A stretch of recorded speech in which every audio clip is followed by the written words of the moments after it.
To standard 8 mathematics class chapter 7 ratio or അംശബന്ധം part 10 ആണ്. 3 അളവുകൾ അല്ലെങ്കിൽ 3 ക്വാണ്ടിറ്റീസ്. ഇവിടെ എ ബി എന്ന ലൈൻ 9 ഈക്വൽ പാർട്ടായിട്ട് ഡിവൈഡ് ചെയ്തിരിക്കുന്നു. അതിൽ എ പി എന്ന് പറയുന്നത് 2 തുല്യ ഭാഗങ്ങൾ, പി ക്യു എന്ന് പറയുന്നത് 3 തുല്യ ഭാഗങ്ങൾ, ക്യു ബി എന്ന് പറയുന്നത് 1, 2, 3, 4 തുല്യ ഭാഗങ്ങൾ. A B total 9 equal parts. A ബിയുടെ 9-ൽ 2 ഭാഗമാണ് എ പി. എ ബിയുടെ എത്ര ഭാഗമാണ് പി ക്യു?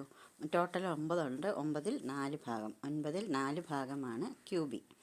9-ൽ 3 ഭാഗമാണ് പി ക്യു.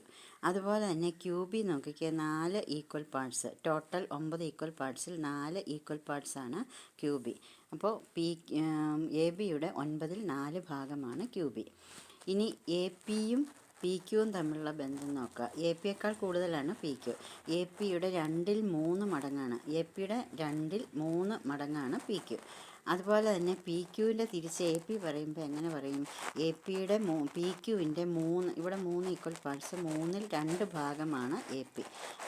അപ്പോൾ ഇത് തിരിച്ച് പി ക്യു വലിയ അളവ് പറയുമ്പോൾ അതിൻ്റെ ഭാഗമായിട്ട് പറയും. ചെറിയ അളവിൻ്റെ മടങ്ങായിട്ട് വരും വലിയ അളവ്. അതുപോലെ തന്നെ ഇനി 3 അളവുകൾ തമ്മിലുള്ള അംശബന്ധം. കഴിഞ്ഞ നമ്മൾ 2 അളവുകൾ തമ്മിലുള്ള അംശബന്ധം A:B പറഞ്ഞ പോലെ 3 അളവുകൾ തമ്മിലുള്ള അംശബന്ധം A:B:C ആണെങ്കിൽ ആദ്യത്തെ അളവ് AXഉം രണ്ടാമത്തെ അളവ് BXഉം മൂന്നാമത്തെ അളവ് CXഉം ആകുന്ന X എന്നൊരു അളവുണ്ട്. ഇനി ഒരു ക്വസ്റ്റ്യൻ നോക്കാം. ഏതെങ്കിലും ത്രികോണത്തിൻ്റെ വശങ്ങൾ തമ്മിലുള്ള അംശബന്ധം 3:5:8 ആകുമോ? Can any triangle have sides in the ratio 3:5:8? Answer പറയാനായിട്ട് നമ്മൾ ത്രികോണ അസമത്വ സിദ്ധാന്തമാണ് ഉപയോഗിക്കുന്നത്. ഒരു ത്രികോണത്തിൽ ഏതെങ്കിലും 2 വശങ്ങളുടെ നീളത്തിൻ്റെ ആകെത്തുക 3-ാം വശത്തിൻ്റെ നീളത്തേക്കാൾ കൂടുതൽ ആണ്. അല്ലെങ്കിൽ triangle inequality theorem. The sum of the lengths of any 2 sides of A triangle must be greater than the length of the third side. അതായത് ഒരു ത്രികോണത്തിൻ്റെ 3 വശങ്ങളിൽ ഏത് 2 വശങ്ങളുടെ തുക എടുത്താലും 3-ാമത്തെ വശത്തേക്കാൾ കൂടുതലായിരിക്കണം. A+C എന്ന് പറയുന്നത് ബിയേക്കാൾ കൂടുതലായിരിക്കണം. B+C എന്ന് പറയുന്നത് എയേക്കാൾ കൂടുതലായിരിക്കണം. A+B എന്ന് പറയുന്നത് സിയേക്കാൾ കൂടുതലായിരിക്കണം. അങ്ങനെ വന്നെങ്കിൽ മാത്രമേ ട്രയാങ്കിൾ രൂപീകരിക്കാൻ കഴിയുകയുള്ളൂ. അപ്പോൾ നമ്മുടെ ക്വസ്റ്റ്യൻ എന്ന് പറയുന്നത് 3:5:8 എന്ന റേഷ്യോയിൽ വശങ്ങൾ ഉള്ള ഒരു ട്രയാങ്കിൾ രൂപീകരിക്കാൻ സാധിക്കുമോ എന്നാണ് ക്വസ്റ്റ്യൻ. അപ്പോൾ നമുക്ക് വശങ്ങൾ 3x, 5x, 8x എന്നെടുക്കാം. ഇവിടെ 3x + 5x എന്ന് പറയുന്നത് 8x ആണ്. 8xനേക്കാൾ അത് 3-ാമത്തെ സൈഡിന് തുല്യമാണ്. 3-ാമത്തെ സൈഡിനേക്കാൾ കൂടുതലല്ല. അതുകൊണ്ട് തന്നെ ഇവിടെ ത്രികോണം രൂപീകരിക്കാൻ സാധിക്കില്ല. ബാക്കിയൊന്നും നോക്കേണ്ട കാര്യമില്ല. ആദ്യം തന്നെ നമുക്ക് ഈ 2 പെയറിൻ്റെ കാര്യത്തിൽ ശരിയായില്ല. ഇവിടെയൊക്കെ ശരിയാകും. 5x + 8x 13x 3xനേക്കാൾ കൂടുതലാണ്. 5x + 8xഉം 3xഉം ആഡ് ചെയ്താൽ 11x 5xനേക്കാൾ കൂടുതലാണ്. പക്ഷേ ഈ ഒരു പെയറിൻ്റെ കാര്യത്തിൽ 3x + 5x എന്ന് പറയുന്നത് 8xന് തുല്യമായിട്ടാണ് വരുന്നത്. 8xനേക്കാൾ കൂടുതൽ വരുന്നില്ല. അതുകൊണ്ട് നമുക്ക് ത്രികോണം രൂപീകരിക്കാൻ സാധിക്കില്ല. പ്രോബ്ലം ചെയ്യാം. പേജ് 145-ലെ 1-ാമത്തെ ക്വസ്റ്റ്യൻ. ജോണി 50,000 രൂപയും ജലീൽ 40,000 രൂപയും ജയൻ 20,000 രൂപയും മുടക്കി ഒരു കൂട്ടുകച്ചവടം തുടങ്ങി. ഒരു മാസം കഴിഞ്ഞപ്പോൾ കിട്ടിയ 3,300 രൂപ ലാഭം മുടക്കുമുതലിൻ്റെ അംശബന്ധത്തിൽ വീതിച്ചു. ഓരോരുത്തർക്കും എത്ര രൂപ കിട്ടി? Johnny invested 50,000 rupees, Jaleel 40,000 rupees and Jayan 20,000 rupees to start a business together. They got 3,300 rupees as profit in a month, which they divided in the ratio of their investments. How much did each get?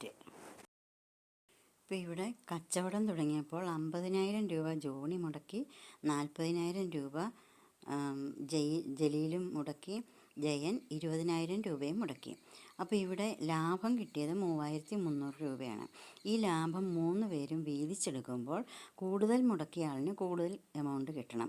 50,000 മുടക്കിയ ജോണിക്കാണ് ഏറ്റവും കൂടുതൽ amount കിട്ടേണ്ടത്.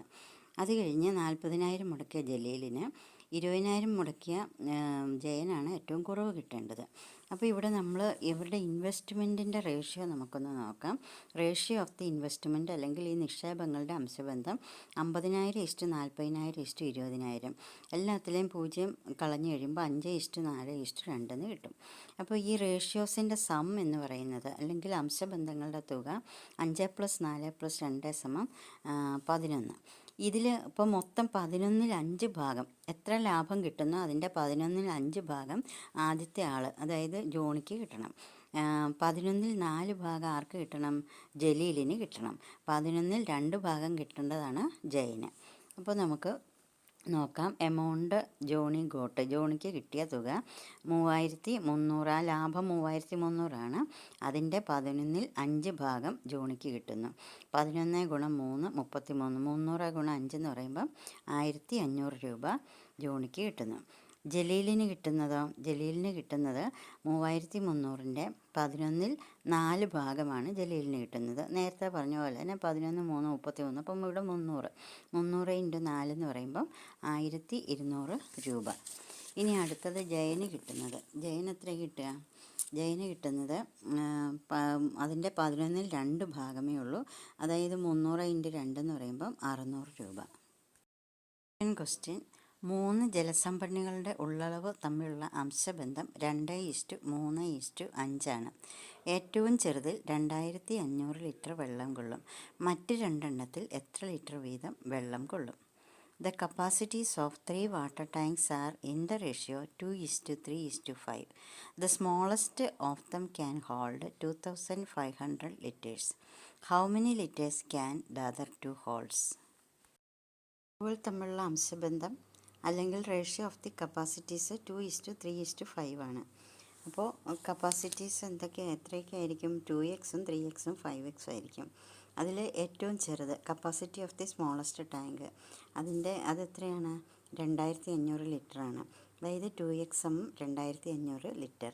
എക്സിൻ്റെ value 2,500/2 1,250.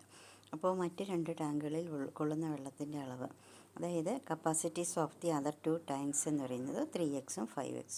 3 × 1,250 5 × 1,250 വരും. അതായത് 3,750 ലിറ്റേഴ്സും 6,250 ലിറ്റേഴ്സും.